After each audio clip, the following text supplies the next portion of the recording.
أعوذ بالله من الشيطان الرجيم بسم الله الرحمن الرحیم. زما ملګرو دوستانو، په مخکې ویډیو کې موږ د مخارجو سبق شروع کړو. هغې کې موږ ویلي چې ټوټل مخارج 19 دي. بیا د مخرج معلومولو طریقه موږ ښودلې وه او ورسره موږ د هغې 19 مخرجونو نه 15 مخارج ویلي وو.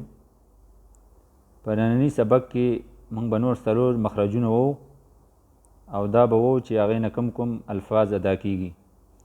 خو لیکن دوباره زه تاسو ته د سر نه وایم چې ستاسو یاد شي او ذهن کې کینی. هغه مخرج نمبر 1 جوف دهن چې د خولې خالي حصې ته وایي، د هغې نه الف واو یا ادا کیږي. په دې کې دا تصویر ما ځکه ورکړی چې تاسو تصویر ته هم ګورئ او کم ملګري اردو باندې پوهیږي نو اردو ته چې ګوري نو هم انشاءالله تعالی فایده به وشي او زده کیږي په اسانه سره.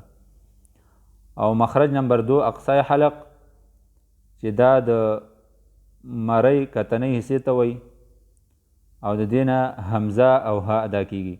مخرج نمبر 3 وسط حلق د مرۍ منځنۍ حصې ته وایي، دې نه عین او حا بغیر نقطې والا دا ادا کیږي.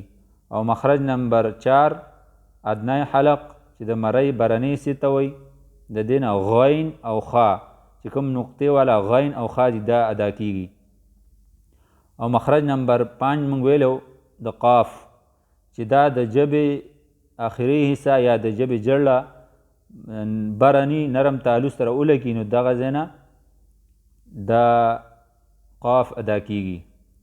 په نن سبق کې به موږ وو مخرج نمبر 6 چې هغه وړوکی کاف دی. کاف د کاف مخرج هم دا د قاف مخرج هغه ځای نه دی، خو لیکن دا به لږ خولې طرف ته هغه ځای نه ادا کیږي. لکه هغې کې موږ ویلو مخرج د قاف په مخرج کې چې د ژبې جرله برني نرم تعلق سره ولګي نو هغه ځای نه به قاف ادا کیږي، غټ قاف. او دا چې کوم دی دا به لږ خولې طرف نه، لکه مثال په طور کاف کاف.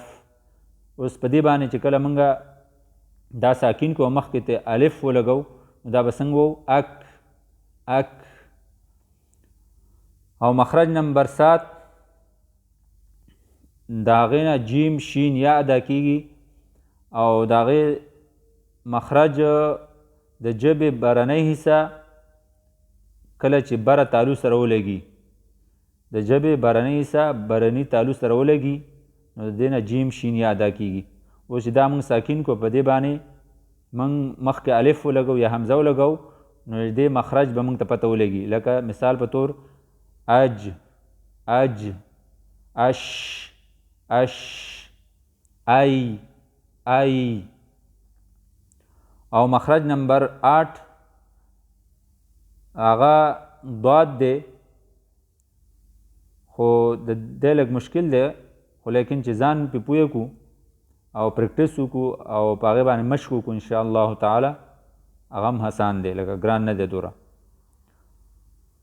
هغې کې کله د ژبې دا یو طرف برني تعلق سره ولګي، لکه 15 غاښونه دي د دې جړلو نه بره بره دغه ځای سره دا ژبه ولګي نو هغې نه ضاد ادا کیږي، لکه ضاد ضاد. اوس دا موږ ساکین کو په دې باندې مخکې موږ الف ولګو نو دا به څنګه ویلی کېږي عض عض عض. او دا به پور وو یعنی غټ پې وو، باریک پې نه وو. او مخرج نمبر 9 هغه لام دی چې کله د ژبې دا یو طرف د برني غاښونو هغه ورو سره ولګي، لکه 4 غاښونه دي ثنایا، رباعي، انیاب او ضواحک، د دې غاښونو جړلې سره ولګي نو هلته نه لام ادا کیږي، لکه لام لام لام، ال ال ال. نو دغه شان انشاءالله تعالی دا ټوټل 9 مخرجونه شو او باقي موږ ته پاتې دي هغه په نور 2 سبقونو کې خو او ټوټل 19 مخرجونه دي. انشاءالله تعالی زموږ چینل سبسکرایب کړئ او مخکې ملګرو سره شیر کړئ. جزاکم الله خیر.